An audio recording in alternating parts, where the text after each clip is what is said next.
আল্লাহর হুকুমকে নামাজ পড়া, রোজা রাখা, হজ করা, যাকাত করা এবং আল্লাহর জমিনে আল্লাহর দিন বাস্তবায়ন। আমরা যেহেতু আল্লাহর বান্দা, কাজটাও তো আমাদের আল্লাহর জন্য করতে হবে, তাই না ভাই? সবাই একটু কথা বলে দেখেন, বর্তমানে যে রাজনীতি চলতে আছে, আমরা দেখতে আছি বিভিন্ন রাজনীতি দল যেরকম আওয়ামী লীগ, তাদের মূল বাস্তবায়ন বক্তব্য শেখ সাহেবের আদর্শ বাস্তবায়ন, ঠিক না? যেরকম বিএনপি আদর্শ তাদের মূল বক্তব্য জিয়া সাহেবের আদর্শ বাস্তবায়ন। আপনারাই বলেন, যদি আপনি আন্দোলন করেন, রাজনীতি করেন, সংগ্রাম করেন, কেউ যদি ধরেন শেখ সাহেবের আদর্শ বাস্তবায়ন করতে যে মারা যান, তাহলে কি আপনি জান্নাতে যাইতে পারবেন? না, কখনই। কারণ ওই দলের মধ্যে আছে হাজারো ধর্ষণ, ওই দলের মধ্যে আছে হাজারো চোর, হাজারো হাজারো বাটপার। যেরকম বিএনপি দেখেন আপনি, ওই দলের মধ্যে বহু এক তাদের সময় চুরি করছে, ওই দলের সময় চুরি করছে, বিভিন্ন দল আপনারা দেখছেন, বিভিন্ন ছাত্রলীগের প্রমাণ দেখছেন, বিভিন্ন ছাত্র দলের প্রমাণ দেখে গেছে। তাদের মনোভাব উদ্দেশ্য কি?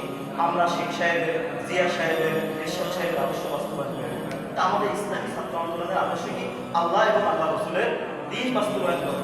কারণ আমি যদি আল্লাহ এবং আল্লাহ রসুলের জন্য কাজ করি, আল্লাহকে আমার জন্য কাজ করতে হবে, অবশ্যই করবো। দেখেন, আপনাদের আল্লাহ কবুল করছেন বিদায় বিভিন্ন সংগঠন থেকে এই সংগঠনে আসার, বসার, তৌফিক দান করছেন।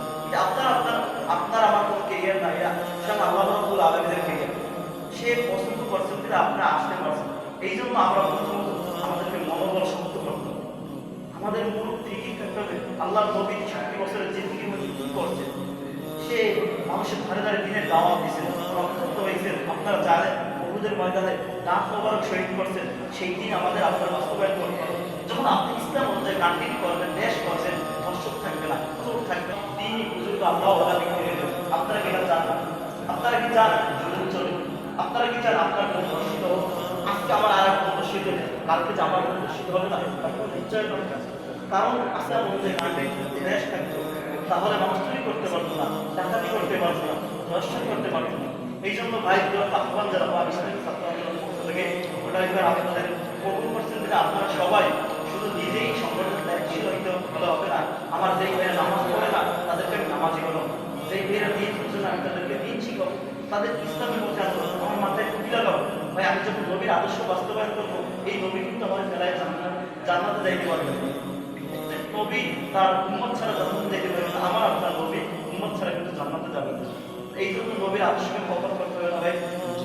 আমার যথাসম্ভব আমরা চেষ্টা করবো করার জন্য, ইনশাআল্লাহ। এবং বেশি বেশি দাওয়াত দেবো, স্কুল কলেজ ভার্সিটি যারা দিন মজুরি, এদেরকে আমরা বেশি বেশি দিন বুঝাবো, এদেরকে সংগঠনের সাথে দলভুক্ত করবো। দেখা যায় আল্লাহ না করুক, আপনারা জানেন আমাদের ইসরায়েলের মধ্যে এক যুবক ছিলেন, তার আমলে তার যে দিকের মধ্যে তার আমল নামার মধ্যে কোনো ন্যাক ছিলেন না, খালি গুনাহ আর গুনাহ। সে এমন কোনো খারাপ কাজ ছিল না সে না করছে। কিন্তু এই মুহূর্তে একদিন সে রাস্তা দিয়ে যাইতেছিল, আমি সংক্ষেপে ঘটনাটা বলবো। এটা ভগবানকে একটা শিক্ষণীয় বিষয়। যখন রাস্তা দিয়ে যাইতেছিলেন, একটা কবরের পাশে একটা বাচ্চা কাঁদতেছিলেন, তখন দেখে ওই অত রাত্রেবেলা সে জেনা করতো বা খারাপ কাজের জন্য আড্ডায় যাইতেছিল। তখন দেখে ওই বাচ্চা কাঁদে, বাবা তুমি কাঁদো কেন? বা আমি কাঁদে, আমার মা বাবা আগুন লাগে পুরো মারা গেছে। আমার এমন মাকসাদ ছিল আমি নবীর দিন শিখবো, আল্লাহর কোরআন হাদিস শিখবো, কিন্তু আমার ভাগ্যের দিনে খারাপ দিনে আমি শিখতে পারি। এই কষ্ট ব্যথায় আমি কাঁদতে আসি। তখন ওই যুবকের মধ্যে মায়া এসে গেছে, টাটকা যুবক। তখন আজকে যেই টাকা দিয়ে আমি গুনাহ করতাম, যেই টাকা দিয়ে আমি হারাম কাজ করতাম, এই টাকা দিয়ে আমি দিন শিখাবো, মাদ্রাসায় পড়াবো এবং আল্লাহকে শিখাবো।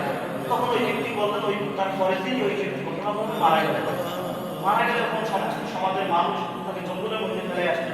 হাজারো সে খারাপ কাজ করছে, হাজারো গুনাহ কাজ করছে, কিন্তু জান্নাতি দেশ খারাপ মানুষ। যখন এই কাজগুলো করলো, তখন ওইখানে কাশেম নজরুল রহমতুল্লাহ ভারতের মধ্যে আপনারা জানেন, সেই কাশেম নজরুল রহমতুল্লাহ শব্দ দেখছেন, তোমরা তারে জঙ্গলের মধ্যে ফেলে আসছে। সেটা কিন্তু জান্নাতি মানুষ। তার পিছনে যারা নামাজ পড়বে তারাও জান্নাতি ব্যক্তি। কাশেম নজরুল রহমতুল্লাহ চিন্তা করলেন, কিন্তু খারাপ ছিলেন, সবাই বলে খারাপ, তাহলে সে জান্নাতি হয় কেন? যখন জানাজা দিবেন, এই সময় এক যুবক ছোট বাচ্চা কাঁদতে হতো, বাবা কাশেম নজরুল রহমতুল্লাহ জিজ্ঞাসা করলেন, তুমি কাঁদো না? আমি বাচ্চাটা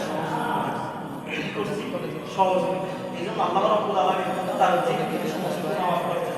আপনি আমি যদি এই সংগঠনের জন্য আল্লাহর জন্য কাজ করি, হাজারো গুনাহ থাকতে পারে, হাজারো জীবনের মধ্যে খারাপ কাজ থাকতে পারে, আল্লাহ কি মাফ করবেন না? অবশ্যই মাফ করবেন। এই জন্য আমরা বেশি বেশি দিনের পরে রক্ত ঝরাবো, সময় দেবো, জান দেবো, মাল দেবো। আপনারা